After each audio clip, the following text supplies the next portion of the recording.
नमस्कार स्टूडेंट, आपका स्वागत है आपके अपने इस YouTube channel science class and GK पर। आज हम यहाँ पे स्टार्ट करने वाले हैं आपके 12th बायोलॉजी का लेसन नंबर यहाँ पे 10th, और इस 10th नंबर लेसन का आपके पार्ट नंबर 2 स्टार्ट करने वाले हैं। ठीक है, फर्स्ट पार्ट हमने कंप्लीट कर लिया था। अभी तक जिस किसी स्टूडेंट ने यहाँ पे फर्स्ट नंबर पार्ट नहीं देखा है तो पहले उस फर्स्ट नंबर पार्ट को देख लीजिए ना, क्योंकि इस चैप्टर का जो मेन बेसिक था वो मैंने आपको बता दिया है। अब इस सेकेंड पार्ट में हम पढ़ेंगे यहाँ पे कि जो प्रकाश संश्लेषी जो आपके वर्णक है उनके बारे में, पर्णहरित है, कैरोटीनॉइड्स है, इसके अलावा ज़ेनटोफिल, इन सब के बारे में यहाँ पे एकदम अच्छे से कंप्लीट करने वाले हैं। सभी को very good evening, Radhe Radhe, जय श्री कृष्णा। तो सभी आइए यहाँ पे स्टार्ट करते हैं इस लेसन को एकदम अच्छे तरीके से। तो फर्स्ट पार्ट हमने कंप्लीट कर लिया था और आज हम स्टार्ट करने वाले हैं यहाँ पे सेकेंड पार्ट। तो फर्स्ट पार्ट में आप देख सकते हैं जो भी मैंने यहाँ पे नॉर्मल बातें बताई थी आप, ठीक है, मैंने क्लोरोप्लास्ट की संरचना भी बताई थी। इसके अलावा हम पढ़ रहे थे यहाँ पे प्रकाश संश्लेषी वर्णक के बारे में। किसके बारे में पढ़ रहे थे हम यहाँ पे? प्रकाश संश्लेषी वर्णक। जो प्रकाश संश्लेषी वर्णक है वो कौन कौन से? तो पहली बात देखो, यहाँ पे मैंने आपको बताया था कि प्रकाश ऊर्जा का जो अवशोषण कुछ वर्णकों के द्वारा होता है, और वही वर्णक क्या कहलाता है? आपके प्रकाश संश्लेषी वर्णक कहलाता है। वही वर्णक क्या कहलाते हैं? प्रकाश संश्लेषी वर्णक। कि जिन वर्णकों के द्वारा प्रकाश ऊर्जा का क्या होता है? अवशोषण होता है। क्योंकि प्रकाश संश्लेषण की क्रिया होगी तो कुछ वर्णक होंगे और उन वर्णकों के द्वारा उस आपकी लाइट का में जो ऊर्जा होती है, एनर्जी होती है, लाइट एनर्जी, उसको अवशोषित किया जाता है, और वही वर्णक क्या कहलाते हैं? यहाँ पे प्रकाश संश्लेषी वर्णक कहलाते हैं। वेरी गुड इवनिंग सभी को। अब देखो यहाँ पे जो प्रकाश संश्लेषी जो वर्णक है वो मुख्य रूप से 3 प्रकार के होते हैं। कौन कौन से होते हैं यहाँ पे? एक तो पर्णहरित होता है, एक कैरोटीनॉइड्स होता है, एक आपके यहाँ पे ध्यान रखना फाइकोबिलिन्स होता है। लेकिन ध्यान रखना यहाँ पे कि मुख्य रूप से जो हमें यहाँ पे इसमें पढ़ना है वो आपके एक तो पर्णहरित के बारे में पढ़ना है, एक आपको यहाँ पे कैरोटीनॉइड्स के बारे में पढ़ना है, एक आपको यहाँ पे फाइकोबिलिन्स के बारे में। इन तीनों के बारे में हमें यहाँ पे थोड़ा बहुत डिटेल्स में जानना है कि आपकी पर्णहरित है, कैरोटीनॉइड्स है, फाइकोबिलिन्स है, ये कैसे वर्णक है, कौन से प्रकाश का अवशोषण करते हैं, क्या इनके मुख्य कैरेक्टर्स है। ठीक है, तो हम सबसे पहले स्टार्ट करेंगे यहाँ पे पर्णहरित के बारे में। आज इसके बारे में पढ़ेंगे हम यहाँ पे पर्णहरित, जिसे हम यहाँ पे क्लोरोफिल भी कह सकते हैं। क्या कह सकते हैं इसको? क्लोरोफिल भी कह सकते हैं। ठीक है, क्या कह सकते हैं? क्लोरोफिल। तो पहली बात ध्यान रखना कि पर्णहरित होता है ये आपके हरे रंग का होता है। कैसा होता है? यहाँ पे हरे रंग का होता है, और प्रकाश संश्लेषण में प्रयुक्त होने वाला आपके ये प्रमुख वर्णक है। फिर ध्यान रखना यहाँ पे कि ये जो पर्णहरित है ये मुख्य रूप से आपके 7 प्रकार के क्लोरोफिल वर्णक पाए जाते हैं। मतलब जो पादप, जितने भी पादप पाए जाते हैं, जितने भी सारे पादप हैं, उन सब पादपों में ध्यान रखना कि 7 प्रकार के क्लोरोफिल पाए जाते हैं। कितने प्रकार के क्लोरोफिल? 7 प्रकार के। देखते हैं 7 प्रकार के क्लोरोफिल कौन कौन से। फर्स्ट नंबर होता है क्लोरोफिल, वो होता है आपका क्लोरोफिल ए। मैं शॉर्ट में क्लोरोफिल को यहाँ पे CHL लिखा हुआ है, ठीक है, क्लोरोफिल ए। सेकेंड नंबर हो जाएगा यहाँ पे आपका क्लोरोफिल बी, और नेक्स्ट यहाँ पे थर्ड नंबर हो जाएगा यहाँ पे क्लोरोफिल सी। कौन सा हो जाएगा? Chlorophyll C.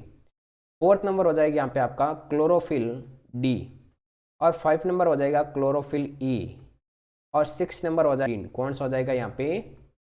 बैक्टीरियोविरिडीन। बैक्टीरियोविरिडीन, बैक्टीरियोविरिडीन। और जो 7 नंबर हो जाएगा वो 7 नंबर ध्यान रखना यहाँ पे बैक्टीरियो क्लोरोफिल। कौन सा हो जाएगा यहाँ पे? 7 number bacterio chlorophyll, bacterio chlorophyll. तो ये मुख्य रूप से 7 मुख्य रूप से पादप जगत में आपके पर्णहरित आपके 7 प्रकार के होते हैं। एक तो chlorophyll A, B, C, D, ई, और आपके बैक्टीरियोविरिडीन, और एक कौन सा हो जाएगा यहाँ पे? बैक्टीरियो क्लोरोफिल हो जाएगा। ठीक है, अब देखो इसमें से जो मुख्य रूप से जो पाया जाने वाला है वो आपका यहाँ पे क्लोरोफिल ए पाया जाता है। लगभग सभी पादपों में कौन सा पाया जाएगा? यहाँ पे आपका क्लोरोफिल ए पाया जाएगा। लेकिन ध्यान रखना, इस जो भी पादप है, ध्यान रखना कि जो शैवाल होते हैं, शैवाल मतलब जो आपके समुद्र में पाए जाने वाली जो काई होती है, उसमें क्लोरोफिल बी पाया जाता है। कौन सा पाया जाता है? यहाँ पे क्लोरोफिल बी पाया जाता है। ठीक है, तो सभी पादप जगत में आपका क्लोरोफिल ए, लेकिन जो शैवाल होते हैं उन शैवाल में कौन सा पाया जाता है? यहाँ पे क्लोरोफिल बी पाया जाता है। तो ये तो यहाँ पे पर्णहरित के बारे में। अब नेक्स्ट बात आती है हमारे सामने यहाँ पे पर्णहरित की संरचना के बारे में। किसकी संरचना के बारे में? पर्णहरित की संरचना। आप यहाँ पे ये पर्णहरित की संरचना देख सकते हो। करना कुछ नहीं आपको, ना इसमें संरचना याद रखनी। इसमें पहली बात तो ध्यान रखनी है आपको कि ये जो मुख्य रूप से जो ऊपर वाली जो संरचना है, गोलाकार जो वलय पाई जाती है, इस वलय को कहा जाता है यहाँ पे पोरफायरिन वलय कहा जाता है। क्या कहा जाता है? इस वलय को आपके पोरफायरिन वलय कहा जाता है। ठीक है, कौन सी वलय कहा जाता है? आपकी पोरफायरिन वलय कहा जाता है। इसके अलावा जो आपकी लंबी ये श्रृंखला है यहाँ से यहाँ तक लेकर, इस श्रृंखला को यहाँ पे फाइटोन श्रृंखला कहा जाता है। कौन सी? यहाँ पे फाइटोल श्रृंखला कहा जाता है। कौन सी श्रृंखला कहा जाता है? फाइटोल श्रृंखला कहा जाता है। अब देखो इसमें मुख्य रूप से आपके बीच में क्या है, मैग्नीशियम आयन है। तो हमने पढ़ा था आपकी पिछले वीडियो लेक्चर में कि जो मैग्नीशियम होता है वो मैग्नीशियम क्या करता है, आपके क्लोरोफिल के निर्माण में सहायक होता है ना। वहाँ पे हमने जो पोषक तत्व पढ़े थे तो वहाँ पे हमने पढ़ा था कि मैग्नीशियम क्या करता है, क्लोरोफिल की संरचना में आपको जो वलय समान जो संरचना पाई जाती है उससे पोरफायरिन वलय, और जो आपकी श्रृंखला होती है उस श्रृंखला को क्या कहते हैं, यहाँ पे फाइटोल श्रृंखला कहते हैं। अब इसमें मुख्य रूप से आपकी 4 वलय बनते हैं यहाँ पे, फर्स्ट, सेकेंड, थर्ड और आपकी ये फोर्थ, ठीक है। तो इन संरचनाओं को कहते हैं यहाँ पे टेट्रापाइरोल वलय, इनको कहा जाता है आपके, मतलब 4 है टोटल, तो इसीलिए इसे क्या कहते हैं यहाँ पे टेट्रापाइरोल वलय, टेट्रापाइरोल वलय कहा जाता है। बस यही ध्यान रखना है, बाकी संरचना आपको इतनी याद नहीं करनी है कि क्या है संरचना क्या नहीं है, ठीक है। पहली बात करते हैं यहाँ पे इनका अणुसूत्र याद रखना आपको कि जो क्लोरोफिल ए है उस क्लोरोफिल ए का सूत्र क्या होगा, क्लोरोफिल ए का जो सूत्र है वो सूत्र क्या होगा। तो क्लोरोफिल ए में ध्यान रखना आपके कार्बन होगा वो आपकी 55 पाए जाते हैं। कितने होते हैं कार्बन इसमें, 55 होते हैं। इसके अलावा ध्यान रखना कि जो हाइड्रोजन होते हैं वो हाइड्रोजन आपके 72 होते हैं टोटल, और ऑक्सीजन होते हैं वो आपकी 5 पाए जाते हैं। नाइट्रोजन इसमें 4 होता है और एक क्या पाया जाता है इसमें, मैग्नीशियम होता है। ये क्लोरोफिल ए का यहाँ पे फॉर्मूला हो जाएगा। प्रॉब्लम सभी के हो रही है भाई, या एक दो के हो रही है भाई, कमेंट कर दो, है ना। सबके हो रही है नेटवर्क प्रॉब्लम या एक दो के हो रही है, बाकी वाले भी कमेंट करो भाई। अभिषेक और कृष्ण दोनों बोल रहे हैं नेटवर्क प्रॉब्लम हो रही है। नेक्स्ट यहाँ पे क्लोरोफिल बी, नेक्स्ट कौन सा फॉर्मूला हो जाएगा आपके, क्लोरोफिल बी का फॉर्मूला। और क्लोरोफिल बी के फॉर्मूले में ध्यान रखना कि इसका जो फॉर्मूला हो जाएगा आपका वो हो जाएगा C55H70, और O हो जाएगा यहाँ पे 6, और नाइट्रोजन हो जाएगा यहाँ पे ध्यान रखना 4। नाइट्रोजन कितना हो जाएगा 4, और एक बीच में क्या हो जाएगा यहाँ पे magnesium. Very good evening Alok Kumar. Network problem सबके हो रही है, एकदम क्लियर चल रहा है, एक बार कमेंट कर दो बाकी वाले भी। तो यहाँ पे क्लोरोफिल ए और आपके क्लोरोफिल बी के जो फॉर्मूले हैं वो फॉर्मूले आपको यहाँ पे याद रखने हैं, ठीक है। इसके बाद में देखो हम चल रहे हैं आपके जो सेकेंड नंबर जो आपका वर्णक पाया जाता है वो वर्णक कौन सा आपका, कैरोटीनॉइड्स। तो नेटवर्क प्रॉब्लम्स हो रही है सबकी, ठीक करते हैं भाई इसको, है ना।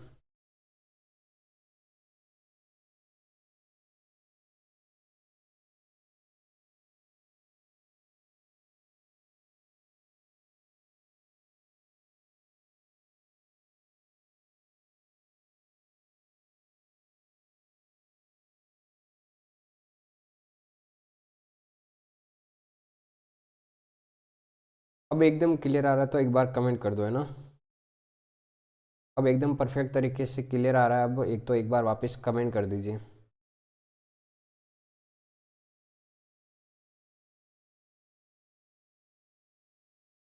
अरे मौन धारण नहीं किया है श्यामदास, है ना। मैंने यहाँ पे थोड़ा ठीक किया है सिस्टम, ठीक है। पहले आपकी नेटवर्क प्रॉब्लम हो रही थी, अब देखो यहाँ पे एकदम प्रॉपर रूप से चलेगी, अब नेटवर्क प्रॉब्लम नहीं होगी। अब देखो यहाँ पे श्यामदास पूछ रहा है सर एग्जाम में ये पूछ सकता है क्या। देखो एग्जाम में ये आपको स्ट्रक्चर पूछेगा तो मैं आपको ये ट्रिक्स के द्वारा बता दूंगा कि कैसे याद करने, ठीक है। तो एक बार यहाँ पे इसका अणुसूत्र याद रखो, मैं आपको ट्रिक्स के द्वारा बताऊंगा कि इसको कैसे संरचना बनानी है, आपको कौन सा बॉन्ड कैसे लगाना है, क्योंकि ये सारी स्ट्रक्चर अब आप पढ़ोगे तो यहाँ पे कन्फ्यूजन हो जाओगे। तो मैं आपको ये ट्रिक जो आपकी स्ट्रक्चर है वो आपको कल या परसों आपको एक ट्रिक्स के द्वारा बताने वाला हूँ, जिसके द्वारा सारी स्ट्रक्चर आपको याद हो जाएगी, ठीक है। पूछेगा तो भी आप बना सकते हो आसानी से। अब देखो सेकेंड नंबर जो हमारे यहाँ पे वर्णक है वो वर्णक है आपका कैरोटीनॉइड्स। कौन सा यहाँ पे, कैरोटीनॉइड्स है, ठीक है, कैरोटीनॉइड्स है।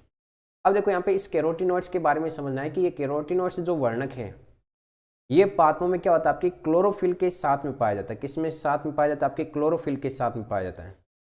और ध्यान रखना कि ये किसका अवशोषण करता है, ये उन विकिरणों का अवशोषण करता है जो आपके पर्णहरित के पास नहीं पहुंच पाती है। मतलब कि यह उन विकिरणों का अवशोषण करता है, मतलब प्रकाश की ओर से आने वाली वह विकिरणें जिनका आधा तो अवशोषण क्या कर लेते हैं, आपके पर्णहरित कर लेता है खुद, लेकिन कुछ विकिरणों का अवशोषण क्या होता है कि पर्णहरित के द्वारा नहीं किया जाता है। उन विकिरणों का अवशोषण कौन करता है, आपके कैरोटीनॉइड्स करता है। तो यह उन विकिरणों का अवशोषण करता है, यह उन विकिरणों का अवशोषण करता है, विकिरणों का अवशोषण करता है, विकिरणों का अवशोषण करता है जिनका पर्णहरित के द्वारा अवशोषण नहीं किया जाता, जिनका पर्णहरित के द्वारा, पर्णहरित के द्वारा अवशोषण नहीं किया जाता। जिनका पर्णहरित के द्वारा अवशोषण नहीं किया जाता। आई बात समझ यहाँ पे कि पर्णहरित के द्वारा जिन विकिरणों का अवशोषण नहीं किया जाता है उन विकिरणों का अवशोषण कौन करता है, आपके कैरोटीनॉइड्स करता है यहाँ पे। अब ध्यान रखना यहाँ पे कि ये जो कैरोटीनॉइड्स है ये आपके सहायक वर्ण कहलाता है। किसका सहायक वर्ण? पर्णहरित का, क्योंकि ये पर्णहरित की क्या करते हैं यहाँ पे, सहायता करता है ना, कि बाकी वाले विकिरणों को अवशोषित करके पर्णहरित को ट्रांसफर करता है, तो इसीलिए इसको क्या कहा जाता है यहाँ पे, सहायक वर्ण कहा जाता है। क्या कहा जाता है आपके यहाँ पे, सहायक वर्ण कहा जाता है। और बात आती है यहाँ पे कि जो कैरोटीनॉइड्स है इसकी खोज किसने की थी, तो इसकी जो खोज करने वाला जो वैज्ञानिक था वो था आपका वेकेनरोडर। कौन था यहाँ पे, वेकेनरोडर नामक वैज्ञानिक ने इसकी खोज की थी, वेकेनरोडर। और किस में की थी, ध्यान रखना, गाजर में की थी। किस में की थी, आपके गाजर में। हेलो केबी प्रजापत। तो यहाँ पे ध्यान रखना कि खोज करने वाला वैज्ञानिक कौन था, आपके वेकेनरोडर था। किस में की थी, आपके गाजर में की थी। फिर ध्यान रखना कि पौधे होते हैं, उन पौधों में आपके दो प्रकार का कैरोटीनॉइड्स पाया जाता है। पौधों में दो प्रकार का कैरोटीनॉइड्स पाया जाता है, दो प्रकार का कैरोटीनॉइड्स पाया जाता है। अब दो प्रकार का कौन कौन सा होता है यहाँ पे, तो फर्स्ट नंबर हो जाएगा यहाँ पे एक तो कैरोटीन। कौन सा हो जाएगा, आपके कैरोटीन, ठीक है। और जो सेकेंड नंबर हो जाएगा वो सेकेंड नंबर हो जाएगा यहाँ पे, ध्यान रखना, ज़ेनतोफिल हो जाएगा। कौन सा हो जाएगा, आपके सेकेंड नंबर यहाँ पे ज़ेनतोफिल हो जाएगा। अब देखो कैरोटीन भी आपको पता है कि जो वर्णक है वो भी आपके गाजर में पाया जाता है। तो ध्यान रखना कि ये जो आपके केवल और केवल ये आपके कार्बन और आपके हाइड्रोजन के परमाणु युक्त होते हैं। मतलब इसमें कैरोटीन में सिर्फ और सिर्फ केवल क्या पाए जाते हैं, कार्बन और आपके हाइड्रोजन पाए जाते हैं। इसके अलावा इसमें ऑक्सीजन नहीं होता है, सिर्फ कार्बन और आपके हाइड्रोजन होता है। तो सर इसका मूलानुपाती सूत्र या फिर इसका जो अणुसूत्र होगा वो अणुसूत्र क्या होगा, तो इसका अणुसूत्र हो जाएगा C40H56 हो जाएगा, ठीक है। ये इसका फॉर्मूला हो जाएगा, यहाँ ध्यान रखना किसका, यहाँ पे कैरोटीन का फॉर्मूला क्या हो जाएगा, C40H56 हो जाएगा। अब बात करते हैं यहाँ पे कि जो आपके मुख्य रूप से जो कैरोटीन है ये होता कैसा है, इसका मतलब ये वर्णक है तो ये कैसा होगा, तो ध्यान रखना ये सामान्यतः कैसा होता है, आपके लाल रंग का होता है। कैसा होता है यहाँ पे, सामान्यतः लाल रंग का होता है। अब यहाँ पे उदाहरण आते हैं कि यहाँ पे कैरोटीन के वर्णक के उदाहरण कौन कौन से, ये भी एक प्रकार का वर्णक है तो इसके भी तो कुछ उदाहरण हो सकते हैं, यहाँ पे एग्जाम्पल हो सकते हैं। तो इसमें हो जाएगा आपका लाइकोपिन। कौन सा हो जाएगा, आपके लाइकोपिन वर्णक हो जाएगा। ये लाइकोपिन ध्यान रखना आपकी किस में पाया जाता है, एक बार कमेंट करो किसी को पता है तो, है ना। ये लाइकोपिन वर्णक किस में पाया जाता है, कमेंट करो एक बार। और इसके बाद में एक होता है आपका अल्फा कैरोटीन, एक होता है आपका अल्फा कैरोटीन। लाइकोपिन वर्णक किस में पाया जाता है, एक बार कमेंट करो किसी को पता है तो। एक होता है आपका बीटा कैरोटीन, ठीक है। तो ये मुख्य रूप से इसके वर्णक के ध्यान रखना है। कैरोटीन के और वर्णक कौन से, आपके लाइकोपिन, अल्फा कैरोटीन और आपके beta carotene. Alpha carotene, beta carotene. ये बताओ एल जो आपके लाइकोपिन वर्णक है ये आपके किस में पाया जाता है। मैं आपको चार ऑप्शन दे रहा हूँ, ठीक है। एक तो यहाँ पे दे रहा हूँ मैं आपको गाजर, ठीक है। इसके अलावा एक दे रहा हूँ मैं आपको सेव, और एक मैं दे रहा हूँ यहाँ पे आपको टमाटर, और इस टमाटर के अलावा एक मैं दे रहा हूँ यहाँ पे आपके फोर्थ नंबर केला। इनमें से बताओ आपकी चार में से किस में आपकी ये लाइकोपिन वर्णक पाया जाता है। तो लाइकोपिन वर्णक है वो इन चारों में से किस में पाया जाता है, एक बार कमेंट करो। तो ये मुख्य रूप से कैरोटीन के सहायक वर्णक हो गई, ठीक है। अब हम बात करेंगे यहाँ पे ज़ेनतोफिल के बारे में बात करेंगे। किसके बारे में बात करेंगे, ज़ेनतोफिल। तो इसमें ध्यान रखना कार्बन भी होता है, हाइड्रोजन भी होता है, और इसके अलावा इसमें ऑक्सीजन भी होता है। किस में होता है ये आपकी कार्बन, हाइड्रोजन और ऑक्सीजन आपकी ज़ेनतोफिल में होता है। अब किस में होता है यहाँ पे, ज़ेनतोफिल में होता है। फिर बात करते हैं यहाँ पे कि इसका जो मूलानुपाती सूत्र होता है वो मूलानुपाती सूत्र आपकी C40H56 और O2 ये आपके इसका क्या हो जाएगा, सूत्र हो जाएगा ज़ेनतोफिल का, ठीक है। केला, टमाटर, गाजर, गाजर टमाटर में ध्यान रखना कि जो आपके लाइकोपिन वर्णक पाया जाता है ये आपके टमाटर में पाया जाता है भाई, है ना। किस में पाया जाता है, आपके टमाटर में पाया जाता है, ध्यान रखना बिल्कुल। यहाँ पे 3 नंबर जो ऑप्शन है वो आपका बिल्कुल करेक्ट हो जाएगी यहाँ पे। अब बात करते हैं यहाँ पे कि जो ज़ेनतोफिल वर्णक होता है ये आपके पीला या फिर भूरे रंग का होता है। कैसा होता है यहाँ पे, पीला या फिर आपके भूरे रंग का होता है। कैसा होता है, आपके पीला या फिर भूरे रंग का। अब इसके उदाहरण कौन कौन से यहाँ पे ज़ेनतोफिल के, तो इसमें एक तो होता है यहाँ पे ल्यूटीन, एक होता है आपका जियाजेंथिन, एक क्या होता है यहाँ पे जियाजेंथिन होता है। इसके अलावा आपका क्रिप्टोजेंथिन होता है। कौन सा होता है आपका, क्रिप्टोजेंथिन होता है, क्रिप्टोजेंथिन होता है। और इसके अलावा आपका नियोजेंथिन होता है। कौन सा होता है यहाँ पे, नियोजेंथिन होता है। तो ये मुख्य रूप से आपके इसके वर्णक हो जाएंगे, किसके यहाँ पे, ज़ेनतोफिल के वर्णक हो जाएंगे, ठीक है। अब देखो यहाँ पे कैरोटीन में एक तो बीटा कैरोटीन और एक आपकी ज़ेनतोफिल में ल्यूटीन। ये आपके हरे पात में पाए जाते हैं। कौन कौन से? एक तो आपका ल्यूटीन, एक आपका यहाँ पे बीटा कैरोटीन। ये किस में पाए जाते हैं? दोनों ध्यान रखना, हरे पात में पाए जाते हैं। ठीक है, यहाँ तक तो बात, मतलब कैरोटीन जो वर्णक है इसके दो आपके सहायक वर्णक या फिर दो प्रकार के होते हैं। कौन कौन से? एक तो कैरोटीन होता है, एक आपका ज़ेंथोफिल होता है। कंप्लीट ये बात। यहाँ पे कैरोटीन को क्या कहते हैं? सहायक वर्णक, क्योंकि ये क्या करता है कि पर्णहरित की सहायता करता है, कि पर्णहरित जिन विकिरणों का अवशोषण नहीं कर पाता है उन विकिरणों का अवशोषण करके ये किसको प्रदान कर देता है? आपके पर्णहरित को ट्रांसफर कर देता है, इसीलिए इसे क्या कहते हैं? यहाँ पे सहायक वर्णक कहा जाता है। ठीक है, अब देखो इसके बाद में हमारा जो नेक्स्ट आता है यहाँ पे वर्णक, और वो नेक्स्ट थर्ड नंबर जो वर्णक है वो हो जाएगा आपका फाइकोबिलिन्स। नेक्स्ट कौन सा हो जाएगा यहाँ पे? आपका फाइकोबिलिन्स वर्णक हो जाएगा। फाइकोबिलिन्स वर्णक हो जाएगा। अब इस फाइकोबिलिन्स वर्णक में क्या ध्यान में रखना? पहली बात तो ध्यान रखना, ये लाल व नील, जो आपके लाल व आपके नील हरित जो शैवाल होते हैं उन शैवालों में पाया जाता है। मतलब फाइकोबिलिन्स ये पूरा ही किस में पाया जाता है? आपके शैवालों में पाया जाता है। जो भी आपके ब्लू ग्रीन एलगी लाल नीले शैवाल होते हैं उन शैवालों में पाया जाता है। ये भी आपके मुख्य रूप से दो प्रकार का होता है। कौन कौन सा? एक तो फाइको इरीथ्रिन, एक तो कौन सा होता है? आपका फाइको इरीथ्रिन होता है। ठीक है, और नेक्स्ट जो सेकेंड नंबर होगा वो सेकेंड नंबर हो जाएगा यहाँ पे फाइकोसाइनिन हो जाएगा। कौन सा हो जाएगा? आपका फाइकोसाइनिन। तो ये आपके फाइकोबिलिन्स मुख्य रूप से आपके दो प्रकार का होता है, एक तो फाइको इरीथ्रिन, एक आपके फाइकोसाइनिन। फाइको इरीथ्रिन ध्यान रखना ये आपके लाल रंग का वर्णक है। कैसा वर्णक? आपके लाल रंग का। तो लाल रंग का तो यहाँ पे किस में पाया जाएगा? आपके लाल शैवाल में पाया जाएगा। इसमें पाया जाएगा आपके लाल शैवाल में। ठीक है, किस में पाया जाएगा? लाल शैवाल। और लाल शैवाल को हम क्या कहते हैं? यहाँ पे रोडोफाइसी। लाल शैवाल को हम क्या कहते हैं? यहाँ पे रोडोफाइसी कहते हैं। ये बात आप ध्यान में रखना। अब बात आती है यहाँ पे फाइकोसाइनिन। तो फाइकोसाइनिन ध्यान रखना ये आपके नीले रंग का वर्णक है। कैसा वर्णक है? यहाँ पे नीले रंग का वर्णक। तो ये जो मुख्य रूप से आपके यहाँ पे नील हरित शैवाल में पाया जाएगा। किस में पाया जाएगा? यहाँ पे नील हरित शैवाल। और नील हरित शैवाल को हम क्या कह सकते हैं? यहाँ पे BGA, ब्लू ग्रीन एल्गी। ठीक है, तो ये किस में पाया जाता है? आपका यहाँ पे नील हरित शैवाल। और नील हरित शैवाल को इंग्लिश में कहते हैं यहाँ पे क्लोरोफाइसी कहा जाता है। क्या कहा जाता है? Sorry, Cyanophyceae. क्या कहा जाता है इसको? साइनोफाइसी। ठीक है, क्लोरोफाइसी तो आपके हरे शैवाल हो जाएंगे, साइनोफाइसी कहा जाता है। क्या कहा जाता है यहाँ पे? साइनोफाइसी। तो कंप्लीट ये बात यहाँ पर देखो, एक बार मैं वापस बता देता हूँ इन तीनों वर्णकों के बारे में, एकदम अच्छे तरीके से आपको याद कर लेना यहाँ पे, कि वापस आपको यहाँ पे कोई भी डाउट ना हो, है ना। देखो सबसे पहले हमने यहाँ पे प्रकाश संश्लेषी वर्णक में आपके पर्णहरित के बारे में पढ़ा। तीन होते हैं पर्णहरित, कैरोटिनोइड्स और आपकी फाइकोबिलिन्स।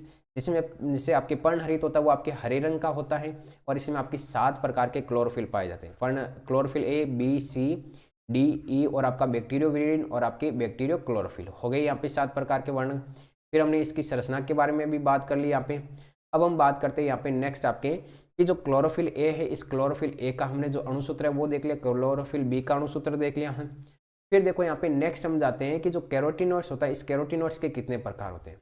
तो कैरोटिनॉइड्स क्या करता है? यहाँ पे ध्यान रखना कि उन विकिरणों का अवशोषण करता है जिन विकिरणों का अवशोषण पर्णहरित नहीं कर पाता है। तो इसीलिए तो इसे क्या कहते हैं? यहाँ पे सहायक वर्णक कहते हैं। इसकी जो खोज करने वाले जो वैज्ञानिक थे वो कौन थे? आपके वेकेनरोडर था।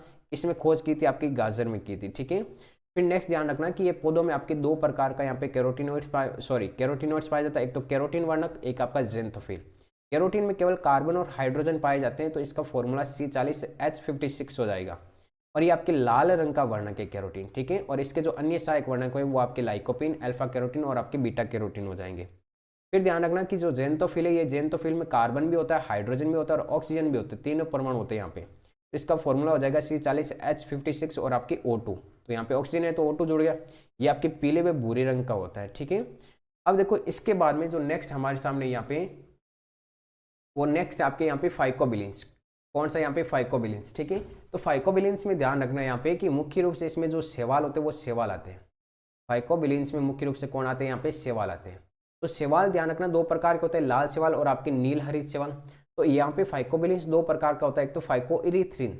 तो यहाँ पे ये फाइको इरीथ्रिन आपके लाल रंग का होता है, तो ये आपके लाल शैवाल में पाया जाता है, और लाल शैवाल को हम क्या कहते हैं? रोडोफाइसी कहते हैं। ठीक है, आप 11th क्लास में आपने पढ़ा होगा। फिर बात करते हैं कि फाइकोसाइनिन है, ये फाइकोसाइनिन आपके नीले रंग के होते हैं। तो ये किस में पाए जाएंगे? आपके नील हरित शैवाल में पाए जाएंगे, जिसे हम ब्लू ग्रीन एल्गी कहते हैं। और इस नील हरित शैवाल को हम क्या कहते हैं? यहाँ पे साइनोफाइसी कहते हैं। कंप्लीट है बात यहाँ पे इन तीनों वर्णकों के बारे में। अब देखो यहाँ पे इन तीनों वर्णकों के बारे में हम पढ़ रहे हैं यहाँ से आपके नेक्स्ट टॉपिक की तरफ, और वो नेक्स्ट टॉपिक हम पढ़ेंगे यहाँ पे प्रकाश की प्रकृति। किसके बारे में पढ़ेंगे हम? यहाँ पे प्रकाश की प्रकृति के बारे में। ठीक है, इसके बारे में पढ़ेंगे यहाँ पे प्रकाश की प्रकृति। देखो ये प्रकाश की प्रकृति वाला हम टॉपिक यहाँ पे कंप्लीट करेंगे, ठीक है आज। अब देखो यहाँ पे प्रकाश की प्रकृति है क्या, यहाँ पे प्रकाश की प्रकृति इसके बारे में समझना एकदम परफेक्ट तरीके से। थोड़ा पेन चेंज कर लेता हूँ मैं यहाँ पे। प्रकाश की प्रकृति, अब देखो पहली बात तो कि जो सूर्य से जो आने वाली किरणें हैं, सूर्य से जो किरणें आती है वो सूर्य से आने वाली किरणें आपकी विद्युत चुंबकीय तरंगें होती है। कैसी होती है आपकी विद्युत चुंबकीय तरंगें। विद्युत चुंबकीय तरंग का मतलब विद्युत क्षेत्र में जो चुंबकीय तरंगें उत्पन्न होती है वो आपकी विद्युत चुंबकीय तरंग, तो विद्युत चुंबकीय तरंगें होती है। कौन सी होती है यहाँ पे ध्यान रखना कि सूर्य से आने वाली जो किरणें होती है वो कैसी होती है यहाँ पे विद्युत चुंबकीय तरंग। और ये विद्युत चुंबकीय तरंग का मतलब ये आपकी इस प्रकार से गति करती है, ठीक है। ये आपकी इस प्रकार से भी सूर्य की किरणें आती है ऐसा माना जाता है, और ये आपकी कैसी है यहाँ पे विद्युत चुंबकीय तरंग के रूप में ऐसे चलती है। तो अब देखो यहाँ पे थोड़ा बहुत फिजिक्स का यहाँ पे मैटर है, तो आप समझने की थोड़ी कोशिश करना। यहाँ पे पहली बात ध्यान रखना ये कि जो ऊपर वाला ये जो भाग होता है, ये ऊपर वाला भाग, इसकी बात कर रहा हूँ मैं। यहाँ पे ऊपर वाला जो भाग है, जैसे कि ये जो ऊपर वाला भाग है, इस भाग को हम कहते हैं यहाँ पे सरंग कहते हैं। ये जो ऊपर वाला भाग है इतना सा, ठीक है, इस भाग को हम क्या कहते हैं यहाँ पे सरंग कहते हैं। ये क्या हो जाएगा आपका सरंग हो जाएगा। जबकि जो नीचे वाला जो भाग है ये आपके नीचे वाला भाग, ये नीचे वाला भाग कौन सा हो जाएगा ग्रत हो जाएगा। ये कौन सा हो जाएगा ग्रत। तो ऊपर वाला भाग आपकी सरंग और नीचे वाला भाग क्या हो जाएगा आपके ग्रत हो जाएगा।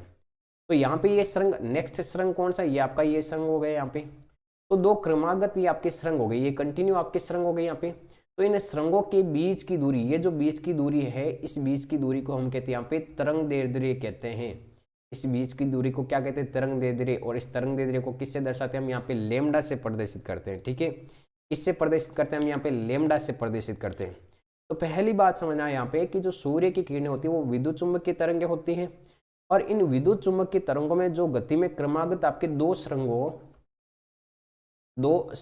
वे आपके दो ग्रतों के बीच की दूरी, क्रमागत दो सुरंगों व दो ग्रतों के बीच की दूरी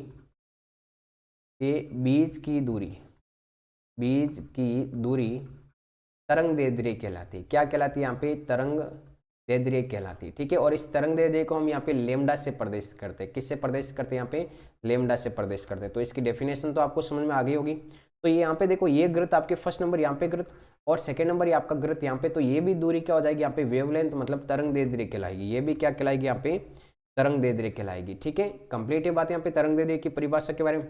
अब ध्यान रखना कि जो विकिरण की जो ऊर्जा है मतलब एनर्जी है वो आपके तरंग दैर्ध्य के क्या होगी यहाँ पे व्युत क्रमानुपाती होगी।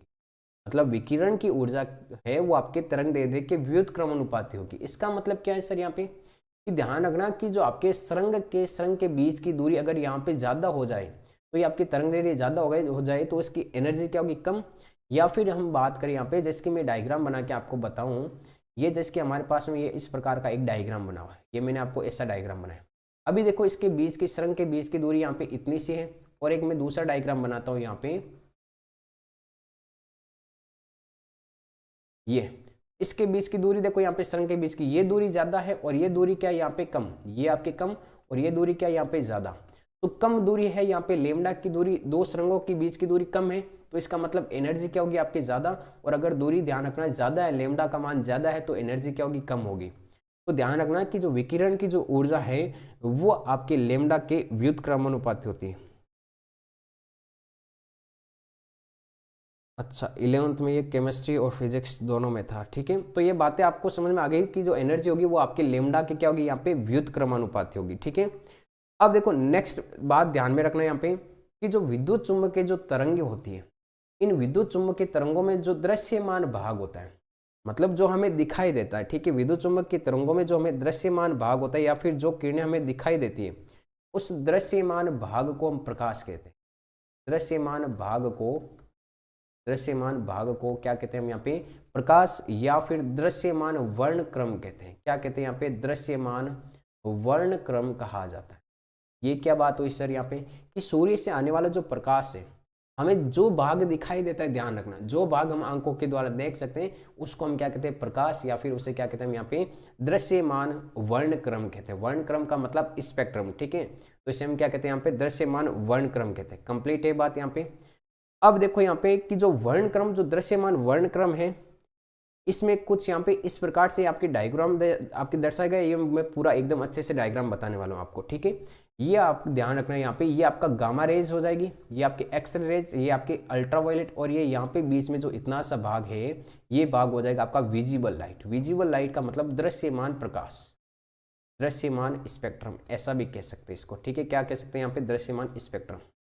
अब दृश्यमान स्पेक्ट्रम में ध्यान रखना कि दृश्यमान स्पेक्ट्रम में जो तरंग दैर्ध्य होगी वो आपकी 390 से लेकर आपके 760 तक होती है, सॉरी 780 तक होती है, ठीक है। 390 से लेकर और आपके 760 तक होती है। तो यहाँ से देखो, ये यहाँ से आपके 390 और ये 400, ये 500, ये 600 और ये आपके 700, तो यहाँ पे कितने हो जाएगी आपके 780 हो जाएगी। कितनी हो जाएगी, 780। तो दृश्यमान भाग में ध्यान रखना कि जो तरंग दैर्ध्य का मान होता है वो कितना होता है, यहाँ पे आपके लेमडा का मान, सॉरी वो जो आपके प्रकाश की जो तरंग दैर्ध्य उसका मान कितना होता है, 390 से लेकर आपके 780 nm नैनोमीटर का प्रकाश होता है इसमें विजिबल लाइट में। एक बात और ध्यान में रखना कि जो विजिबल लाइट है इसमें टोटल आपके 7 कलर होते हैं। विजिबल लाइट में कितने कलर होते हैं, आपके 7 कलर होते हैं। कौन कौन से, वही विबिग्योर वाला, कौन सा विबिग्योर वाला, या फिर आप ये ट्रिक भी याद रख सकते हो, बेनी आहे पिनाला, बेनी आहे पिनाला, बेनी आहे पिनाला, ठीक है। इसका मतलब क्या होता है कि ये 7 कलर जो आपके इस विजिबल लाइट मतलब जो आपके दृश्य प्रकाश होता है इसमें 7 कलर होते हैं। कौन कौन से, एक तो होता है बैंगनी सर, बिल्कुल बैंगनी होता है। एक होता है आपका यहाँ पे नीला होता है, बिल्कुल नीला होता है। एक आपका आसमानी होता है, कौन सा होता है, एक आपका आसमानी होता है। और एक आपका यहाँ पे हरा, एक पीला, एक आपके यहाँ पे नारंगी, और एक ध्यान रखना यहाँ पे लाल। तो ये मुख्य रूप से आपके 7 रंग पाए जाते हैं। किसमें, इस दृश्य आपकी विजिबल लाइट में 7 रंग पाए जाते हैं। अब ध्यान रखना कि जो 7 रंग है इनमें से एक तो आपको बैंगनी के बारे में ध्यान रखना है और एक आपको लाल के बारे में ध्यान रखना है। इसके बारे में ध्यान रखना आपको, बैंगनी के बारे में और लाल के बारे में। क्यों ध्यान रखना है, क्योंकि इधर तो ये आपका बैंगनी, ये इधर कौन सा हो गया बैंगनी, और ये इधर ये कौन सा हो गया आपका लाल हो गया, कौन सा हो गया लाल। तो बैंगनी रंग की जो तरंग दैर्ध्य का मान होता है वो सबसे कम होता है। बैंगनी रंग का जो तरंग दैर्ध्य है वो आपकी 390 से लेकर 430 nm तक होता है। इसका तरंग दैर्ध्य का मान क्या होता है, यहाँ पे कम होता है। लेकिन जो लाल रंग है, इस लाल रंग का जो तरंग दैर्ध्य का मान है वो लाल रंग का तरंग दैर्ध्य का मान ध्यान रखना यहाँ पे कि 660 से लेकर आपके 780 nm तक का होता है। कितना होता है यहाँ पे, लेकर 780 nm तक का होता है। अरे ये बातें समझ में तो आ रही है आपको, मैं बता रहा हूँ, समझ में आ रही तो एक बार कमेंट करते रहिए ना, मैं आपको यहाँ पे कंप्लीट बताता जाऊँगा। अब देखो यहाँ पे नेक्स्ट बात, ये जो लाल रंग का जो प्रकाश है हमारे सामने, यहाँ पे ये जो लाल रंग का जो प्रकाश दिखाई दे रहा है इतना सा भाग, मैं थोड़ा पेन चेंज कर लेता हूँ यहाँ पे। ये जो आपको यहाँ पे लाल रंग का जो भाग दिखाई दे रहा है, इस लाल रंग का भाग ये आपके अंतिम है। जैसे ही लाल रंग की जो तरंग दैर्ध्य बढ़ेगी वो चली जाएगी आपके इंफ्रारेड, इंफ्रारेड में मतलब अवरक्त प्रकाश आ जाएगा। कौन सा प्रकाश आ जाएगा, आपके अवरक्त प्रकाश। और यहाँ पे बैंगनी रंग यहाँ पे है लास्ट में, ये आपका बैंगनी रंग यहाँ पे लास्ट में। तो बैंगनी रंग से जैसे यहाँ पे कम होगा आपका तरंग दैर्ध्य का मान, तो वो चला जाएगा यहाँ पे अल्ट्रा वायलेट। किस में चला जाएगा, आपका अल्ट्रा वायलेट, ठीक है। और अल्ट्रा वायलेट का मतलब पैरा बैंगनी प्रकाश, अल्ट्रा वायलेट का मतलब किस में चला जाएगा, आपके पैरा बैंगनी प्रकाश। तो ध्यान रखना कि लाल रंग से अगर तरंग दैर्ध्य का मान अधिक बढ़ जाता है तो वो किस में चला जाएगा, यहाँ पे अवरक्त प्रकाश में। और आपके अगर बैंगनी रंग से कम तरंग दैर्ध्य का मान आ जाए तो वो किस में चला जाएगा, आपके यहाँ पे पैरा बैंगनी प्रकाश में चला जाएगा, ठीक है। NM का मतलब नैनोमीटर है, हाँ NM का मतलब नैनोमीटर होता है, बिल्कुल सही बात है ना। तो ध्यान रखना ये आपका यहाँ पे विजिबल जो लाइट का जो बीच वाला क्षेत्र था इसको मैंने यहाँ पे बड़ा करके आपके सामने ये शो किया गया है, ठीक है। तो इधर तो बैंगनी रंग का प्रकाश और इधर कौन सा हो जाएगा, आपकी लाल रंग का प्रकाश हो जाएगा। इतनी बात कंप्लीट समझ में आ गई यहाँ पे। तो इस दृश्यमान भाग में टोटल 7 रंग होते हैं, लेकिन जिसमें से बैंगनी रंग का जो आपके तरंग दैर्ध्य का मान क्या होता है, कम। और आपके जो लाल रंग का जो तरंग दैर्ध्य होता है इसका मान क्या होता है, यहाँ पे ज्यादा होता है। लाल का क्या होता है, यहाँ पे ज्यादा होता है। ये कंप्लीट बात आपको समझ में आ गई। अब देखो नेक्स्ट बात यहाँ पे समझना, आपको पता है यहाँ पे कि जो सूर्य से जो आने वाली प्रकाश की किरणें हैं वो प्रकाश की किरणें आपकी क्या होती है कि छोटे छोटे कणों के रूप में आती है। ये मान लो सूर्य है, इस सूर्य से आने वाली जो प्रकाश की किरणें वो आपकी छोटे छोटे कणों के रूप में आती है, ऐसे कणों के रूप में, ठीक है। और इन कणों को क्या कहा जाता है, आपके फोटोन कहा जाता है। इन कणों को क्या कहा जाता है, आपके फोटोन कहा जाता है। क्या कहा जाता है, यहाँ पे फोटोन कहा जाता है, ठीक है। अब देखो यहाँ पे इस फोटोन में क्या होती है, कुछ ना कुछ आपकी ऊर्जा निहित होती है, मतलब ऊर्जा संग्रहित होती है, और इसी ऊर्जा को यहाँ पे हम क्वांटम कहते हैं। क्या कहते हैं, इसी ऊर्जा को हम यहाँ पे क्या कहते हैं, क्वांटम कहते हैं। तो सूर्य से आने वाला जो प्रकाश है वो कणों के रूप में आता है और इन्हीं कणों को हम क्या कहते हैं, फोटोन। और ये फोटोन में क्या होती है, कुछ ऊर्जा संग्रहित होती है और इन्हीं ऊर्जा को हम यहाँ पे क्या कहते हैं, क्वांटम कहते हैं। क्या कहते हैं, इसी ऊर्जा को हम यहाँ पे क्वांटम कहते हैं। अब ध्यान रखना कि जो प्रकाश संश्लेषण होगा, तो प्रकाश संश्लेषण में ध्यान रखना कि CO2 है, इस CO2 का अपचयन होता है, हमें पता है। CO2 का अपचयन किस में होता है, ग्लूकोज में होता है। तो एक CO2 के अणु के अपचयन के लिए यहाँ पे 8 फोटोन की आवश्यकता होती है। कितने फोटोन की आवश्यकता होती है, आपके 8 फोटोन की आवश्यकता होती है। कि एक CO2 अणु के अपचयन के लिए कितने फोटोन की आवश्यकता होती है, आपकी 8 फोटोन की। और इसे यहाँ पे प्रकाश संश्लेषण की, इसे क्या कहते हैं, यहाँ पे प्रकाश संश्लेषण की क्वांटम आवश्यकता कहते हैं। क्या कहते हैं, इसको प्रकाश संश्लेषण की क्वांटम आवश्यकता कहते हैं। क्या कहते हैं, प्रकाश संश्लेषण की क्वांटम आवश्यकता। कि एक CO2 अणु के अपचयन के लिए 8 फोटोन की आवश्यकता होती है। हमने पहले पढ़ा था कि CO2 का क्या होता है, अपचयन। तो CO2 के अपचयन के लिए 8 फोटोन की आवश्यकता होती है और इससे हम क्या कहते हैं, यहाँ पे प्रकाश संश्लेषण की क्वांटम आवश्यकता कहते हैं। लेकिन ध्यान रखना यहाँ पे कि एक O2 के लिए, एक O2 के ऑक्सीकरण के लिए, एक ऑक्सीजन के अणु के लिए ऑक्सीकरण के लिए यहाँ पे 1 फोटोन की आवश्यकता होती है। कितने फोटोन की आवश्यकता होती है, आपकी 1 फोटोन की आवश्यकता होती है और इसे हम यहाँ पे क्वांटम उत्पाद कहते हैं। इसको हम यहाँ पे क्या कहते हैं, क्वांटम उत्पाद कहा जाता है। क्या कहा जाता है, इसको आपके क्वांटम उत्पाद कहा जाता है। ठीक है। फोटोन क्या होता है, अरे जो सूर्य से आने वाला जो प्रकाश है वो आपके क्या होता है कि छोटे छोटे पैकेट्स के रूप में आते हैं। आपने पढ़ा होगा कि प्रकाश की 2 प्रकृति होती है, आपकी कणीय प्रकृति और आपकी तरंग प्रकृति। और कणीय प्रकृति के रूप में आता है, डी ब्रोगली ने बताया था प्रकाश की द्वैत प्रकृति के बारे में। ये प्रकाश कण के रूप में भी आता है और तरंग के रूप में। और जो कण होते हैं उन कण को क्या कहते हैं, आपके फोटोन कहा जाता है। और फोटोन क्या होते हैं, ऊर्जा के छोटे छोटे पैकेट्स होते हैं और इन्हीं ऊर्जा को हम क्या कहते हैं, क्वांटम कहते हैं। ठीक है, ये तो सारी फिजिक्स की बातें, नॉर्मल बातें समझाने वाली। तो यहाँ पे CO2 के एक अणु के अपचयन के लिए कितने फोटोन की आवश्यकता, 8। और इसे हम क्या कहते हैं, यहाँ पे प्रकाश संश्लेषण की क्वांटम आवश्यकता। लेकिन आपके एक O2 के ऑक्सीकरण के लिए 1 फोटोन की आवश्यकता होती है, तो इसे हम क्या कहते हैं, यहाँ पे क्वांटम उत्पाद कहा जाता है। अगर ये बातें आपको यहाँ तक समझ में आ गई तो एक बार कमेंट कर दीजिए, फिर हम थोड़ा सा इससे नेक्स्ट चल रहे हैं। अगर ये बातें आपको यहाँ पे समझ में आ गई तो एक बार कमेंट कर दीजिए भाई। देखो बहुत ही आसान लैंग्वेज में सारा आपको डायग्राम के द्वारा यहाँ पे बता दिया है। ठीक है, तो आप बस इस वीडियो को एक बार और रिपीट कर लेना जब आप पढ़ो तब नोट्स को। ठीक है, जिसके कारण आपके सारे डाउट यहाँ पे क्लियर हो जाएंगे। और बाकी वाले भी कमेंट कर दो एक बार समझ में आ गए तो। इससे फिर हम नेक्स्ट चल रहे हैं। एक थोड़ा सा एक पॉइंट और आपको यहाँ पे समझाना, बहुत इंपॉर्टेंट पॉइंट है, देखना है। सारा समझ में आ गया यहाँ पे। सर CO2 में फोटोन नंबर 8 फिक्स होता है। हाँ बिल्कुल, एक CO2 के अपचयन के लिए 8 फोटोन की आवश्यकता, बिल्कुल फिक्स है। ठीक है, अब देखो थोड़ा सा मैं यहाँ से आगे चल रहा हूँ। अब ध्यान रखना कि जो फोटोसिंथेसिस की जो रिएक्शन है, फोटोसिंथेसिस की जो रिएक्शन मतलब जो प्रकाश संश्लेषण की जो क्रिया है वो सर्वाधिक कौन से प्रकाश में होगी। प्रकाश संश्लेषण की क्रिया सर्वाधिक कौन से प्रकाश में होगी। प्रकाश हमने देखा था यहाँ पे 7 रंग होते हैं यहाँ पे दृश्यमान भाग में।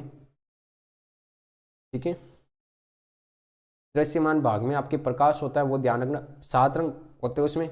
उनमें से ध्यान रखना कि आपके नीले व लाल रंग में, कौन से, नीले व लाल रंग में प्रकाश संश्लेषण क्या होगा, आपके सर्वाधिक होगा। कौन से रंग में, नीले व लाल रंग में क्या होगा, प्रकाश संश्लेषण सबसे अधिक होगा। लेकिन सबसे कम प्रकाश संश्लेषण किसमें कम होगा, सबसे कम प्रकाश संश्लेषण, सबसे कम जो प्रकाश संश्लेषण होगा वो आपके हरे प्रकाश में होगा। कौन से प्रकाश में होगा, हरे प्रकाश में। क्या बात कर रहे हो सर, पादप भी हरे और हरे प्रकाश में प्रकाश संश्लेषण कम होगा, ऐसा कोई संभव हो सकता है क्या? बिल्कुल ऐसा संभव है। क्या आपको इसके पीछे कोई रीजन पता हो तो आप टाइप कर सकते हैं यहाँ पे। ठीक है, अगर आपको यहाँ पे रीजन पता है कि सबसे कम प्रकाश संश्लेषण हरे प्रकाश में क्यों होता है, अगर आपको यहाँ पे रीजन पता है तो आप एक बार कमेंट कर सकते हैं ना। फिर मैं आपको यहाँ पे इसका रीजन बताऊंगा कि ये आपके क्यों हरे प्रकाश में यहाँ पे प्रकाश संश्लेषण कम होता है, या फिर आपके बिल्कुल ही शून्य होता है। क्या होता है, बिल्कुल ही शून्य होगा। ठीक है, या तो कम होगा या फिर बिल्कुल शून्य कह सकते हैं।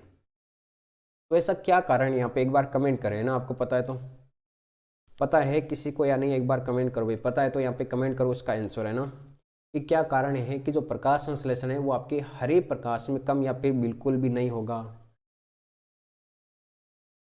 फटाफट टाइप करें भाई आपका आंसर, है ना, मैं वेट कर रहा हूँ आपके आंसर का यहाँ पे।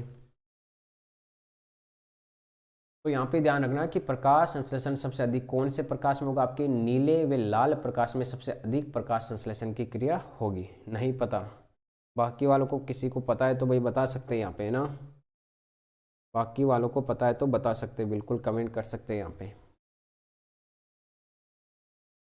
फटाफट टाइप करें। देखो मैं जब तक यहाँ पे इसके बारे में थोड़ी बहुत बता देता हूँ कि क्यों कम होता है, ठीक है, आप टाइप कीजिए यहाँ पे जब तक मैं यहाँ पे इसका आंसर बता दूंगा। आपने छोटी क्लासों में या फिर मान लो 10th क्लास की बात कर ले, 10th क्लास में आपने 9th नंबर लेसन पढ़ा होगा लाइट्स का, ठीक है, और उसमें हमने पढ़ा था, आपको पता हो तो आपने भी पढ़ा होगा, हरे प्रकाश में किरणों में प्रकाश संश्लेषण की दर शून्य होती है क्योंकि पादप में क्लोरोफिल की मात्रा अधिक पाई जाती है। आप बताओ, बिल्कुल बता रहा हूँ। देखो यहाँ पे कि 10th क्लास में साइंस में आपने 9th नंबर लेसन पढ़ा होगा लाइट वाला, वहाँ पे हमने देखा था कि कोई भी वस्तु, अगर देखो बात करते हैं, कोई भी वस्तु आपकी लाल कलर की क्यों दिखाई देती, एक बात ध्यान रखना, लाल कलर की क्यों दिखाई देगी, क्योंकि जितना भी इसके ऊपर प्रकाश आएगा, जितना भी इसके ऊपर प्रकाश आएगा ये सारे प्रकाश का अवशोषण कर लेगा, लेकिन ये वस्तु क्या करेगी कि सिर्फ से और सिर्फ जो आपके लाल रंग का जो प्रकाश है उसी को वापस क्या करेगी, आपके उत्सर्जित करेगी, क्योंकि जो वस्तु जैसी दिखाई देगी वो वस्तु वैसा का वैसा कलर वापस उत्सर्जन कर देगी। तो आपको पता है कि पत्तियों का रंग, पादपों का रंग हरा होता है, तो हरे क्यों दिखाई देते हैं, क्योंकि वो जो प्रकाश उस पर गिरता है तो हरे प्रकाश को वापस उत्सर्जित कर देते हैं, इसीलिए वो वस्तु हमें हरी दिखाई देगी। तो यहाँ पे हरे रंग का जो प्रकाश होगा वो पादप प्रकाश वापस उत्सर्जित कर देता है, कौन सा, हरे रंग का प्रकाश। तो हरे रंग का वहाँ पे कोई महत्व ही नहीं है, तो हरे रंग के प्रकाश में आपके प्रकाश संश्लेषण की जो दर है वो क्या हो जाएगी, यहाँ पे शून्य हो जाएगी, ठीक है। पता चल गया यहाँ पे कि प्रकाश संश्लेषण की दर हरे प्रकाश में कम क्यों होती है, क्योंकि जो वस्तु जैसी दिखाई देती है वो आपकी वैसा कलर वापस उत्सर्जित करेगी, और आपको पता है कि पादप हरे कलर के होते हैं, तो हरे रंग का प्रकाश वापस उत्सर्जित कर देगी। तो हरे प्रकाश में तो आपके प्रकाश संश्लेषण की क्रिया वहाँ पे होगी नहीं, है ना। तो ये आपका जो कॉन्सेप्ट है आपकी 10th क्लास में आपने ये कॉन्सेप्ट पढ़ा होगा 9th नंबर लेसन में, ना, लाइट्स वाले में। और आपकी व्हाइट वस्तु क्यों दिखाई देती है, कोई भी, क्योंकि आपकी जितना प्रकाश उस पर गिरता है किसी वस्तु पर तो वो सारे प्रकाश को वापस उत्सर्जित कर देती है, तो वो वस्तु हमें सफ़ेद दिखाई देती है। ब्लैक क्यों दिखाई देती है, क्योंकि ब्लैक के ऊपर जो वस्तु प्रकाश गिरेगा तो वो सारे रंगों का अवशोषण कर लेती है, किसी भी रंग के प्रकाश का वापस उत्सर्जन नहीं करती है, तो वो वस्तु ब्लैक दिखाई देती है। इसीलिए तो ब्लैक वस्तु ज़्यादा गर्म होती है, इसीलिए तो जो ब्लैक वस्तु है वो ज़्यादा गर्म होती है, क्यों, क्योंकि सारे प्रकाश का अवशोषण कर लेती है ब्लैक वस्तु, वापस किसी भी प्रकाश का उत्सर्जन नहीं करती है, ठीक है। समझ में आ गई बात यहाँ पे कि हरे रंग में प्रकाश संश्लेषण की दर शून्य क्यों होगी, क्योंकि पादपों का रंग भी क्या होता है, हरा, तो जितना भी प्रकाश गिरेगा वो उसमें से हरे रंग के प्रकाश को वापस उत्सर्जित कर देगा, इसीलिए तो हमें पादप हरे दिखाई देते हैं, ठीक है। तो ये प्रकाश का यहाँ पे थोड़े बहुत डिटेल्स थी, ये मैंने आपको बता दी, और अगर यहाँ तक आपको समझ में आ गया तो एक बार कमेंट कर दीजिए। अब पता चल गया यहाँ पे आपको हरे प्रकाश में प्रकाश संश्लेषण की दर शून्य क्यों होगी। जैसे कि मैं यहाँ पे अगर डायग्राम बना के आपको बताऊँ तो वैसे समझ सकते हो आप। ये मान लो हमारे सामने की कोई भी पौधा है, ठीक है, ये आपके पौधा है, कोई भी ग्रीन पौधा है, ठीक है, और इस ग्रीन पौधे के ऊपर यहाँ पे ध्यान रखना कि जो प्रकाश गिरेगा, ये मान लो सूर्य का प्रकाश है, यहाँ पे सूर्य है, इस सूर्य से आपकी ब्लैक लाइट्स भी आएगी, बिल्कुल आएगी ब्लैक लाइट्स। इसके बाद में ध्यान रखना इस पर आपकी लाल लाइट्स भी आएगी, बिल्कुल आपकी लाल लाइट्स आएगी। और कौन सी लाइट आएगी, जितनी भी लाइट है भाई मैं लगा देता हूँ यहाँ पे, है ना, सारी की सारी लाइट लगा दे। तो यहाँ पे आपके ये इस कलर की लाइट भी आएगी यहाँ पे, और कौन कौन सी लाइट आ सकती है, और ये लो भाई ये भी लाइट आ सकती है यहाँ पे। सारे प्रकाश को मैं यहाँ पे लगा देता हूँ, है ना, फिर मैं आपको समझा देता हूँ। ये भी प्रकाश आएगा इसके साथ में, बिल्कुल आएगा, और इसके बाद में आपके ये प्रकाश भी आएगा, बिल्कुल आएगा, और एक आपके ग्रीन कलर का प्रकाश आएगा, बिल्कुल ग्रीन कलर का प्रकाश आएगा। लेकिन आपके जो ग्रीन कलर का ये देखो ये जो प्रकाश आएगा ये वापस आपके परावर्तित हो जाता है, क्योंकि इसीलिए तो हमें ये हरे कलर की वस्तु दिखाई देती है, ठीक है। तो ये ग्रीन कलर का जो प्रकाश होगा ये वापस आपके क्या होता है, वापस परावर्तित हो जाता है। बस ये यहाँ पे कॉन्सेप्ट था, इसी कारण यहाँ पे ग्रीन कलर में आपके प्रकाश संश्लेषण की दर क्या होती है, शून्य होती है। तो चलो बाकी वाला जो टॉपिक है वो हम कल करेंगे, और जो रिवीजन की क्लास है वो भी हम कल करेंगे, ठीक है, क्योंकि उसके लिए आपके पास यहाँ पे 15 मिनट रहे हैं आज, तो वो भी हम कल करेंगे, ठीक है। और इसमें जो नेक्स्ट टॉपिक होगा वो भी हम कल करेंगे।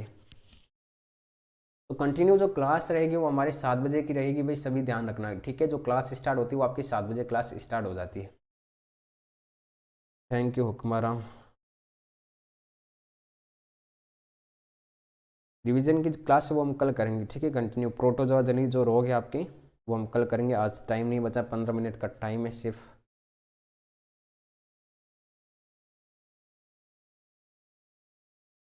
मिलते हैं